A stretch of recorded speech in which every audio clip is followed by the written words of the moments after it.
Tidak semua orang harus bilang bahwa dia harus mempertahankan diri untuk harus ada dalam zona nyaman.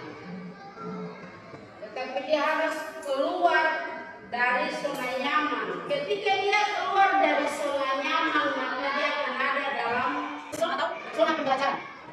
Ketika dia ada dalam zona pembelajaran, dia harus belajar sampai dia ada di puncak zona.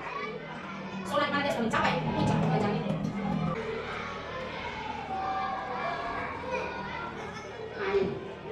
Pola pikir tetap versus pola pikir bertumbuh atau pola pikir berkembang. Orang yang memiliki pola pikir tetap, dia akan menghindar. Dia akan menghindar ketika ada misalnya diberikan tugas. Dia akan menghindar karena dia merasa bahwa tugas itu dia tidak mau kerjakan atau tidak penting menurut dia. Tetapi orang yang punya pola pikir bertumbuh, dia akan menerima. Dia akan menerima itu. Ini ada di challenge. Kemudian obstacle. Mereka yang memiliki pola pikir tetap, dia akan menyerah ketika dia menerima tugas. Misalnya ada nanti tolong bikin buku ajar mata pelajaran PKN tentang sejarah Indonesia misalnya. Dia rasa bahwa itu sudah terlalu berat. Dia tidak akan mampu, malah dia menyerah. Itu mereka yang punya pola pikir tetap atau fixed mindset tadi. Tapi kalau dia ada di pola pikir bertumbuh, maka dia akan bertahan. Oh iya, kita terima supaya kita berusaha. Kita mencoba untuk buat itu. Kemudian pola pikir tetap ada di effort. Dia betul kasih saja habis itu. Lebih buang-buang waktu saja. Pamong nanti saya lihat juga. Tetapi mereka yang punya pola pikir berkembang, dia akan berpikir bahwa ini sebagai peluang. Peluang bagus kalau mereka saat ini, misalnya ada ini kebetulan turun atau praktek, jadi ada peluang bagus.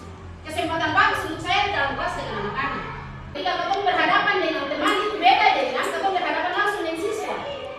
Nah itu peluang bagus untuk orang yang punya growth mindset untuk dia mengolah cara berpikirnya. Kemudian pola pikir tetap, dia akan berpikir bahwa ini di sini serangan merupakan alasan kasih ini berbeda saja supaya kita bikin. Ini makanya kayaknya mau tes beta apa? Hanya begitu. Dan itu untuk pola pikir tetap, fixed mindset. Tapi mereka yang punya pola pikir berkembang, oh ini informasi bagus ini. Nah, kita harus berusaha bagaimana caranya kita tahu bahwa ini kapan dibentuknya BPUPKI misalnya, atau siapa ketua BPUPKI. Ini sebagai informasi yang perlu kita tahu, yang kita harus cari tahu. Yang terakhir, pola pikir tetap, dia akan berpikir bahwa itu ancaman. Bagaimana kita kayak rasa terancam nggak? Saya mampu bikin dilema mau maju, tidak bisa mundur, tidak bisa mundur. Jadi dia akan berpikir persetan. Tetapi mereka yang punya pola pikir bertumbuh itu dia merasa bahwa ini sebenarnya bagus. Bisa melihat diri bahwa kita ada di bagian beta masih fixed mindset atau beta sudah grow mindset. Kalau semakin Bapak Ibu belajar, maka Bapak Ibu akan semakin sadar bahwa masih banyak sekali yang Bapak Ibu belum tahu. Betul ya? Semakin Bapak Ibu belajar, semakin Bapak Ibu sadar tahu bahwa belum banyak sekali yang Bapak Ibu belum tahu. Betul.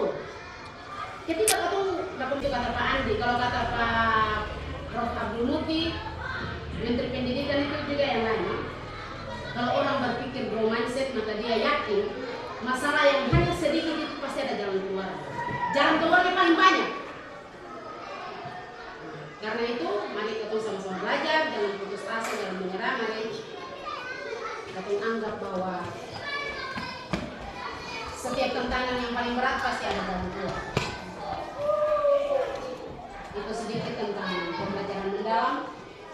Apa itu pola pikir, jenis-jenis pola pikir tadi, dan saatnya kita masuk ke prinsip pembelajaran mendalam.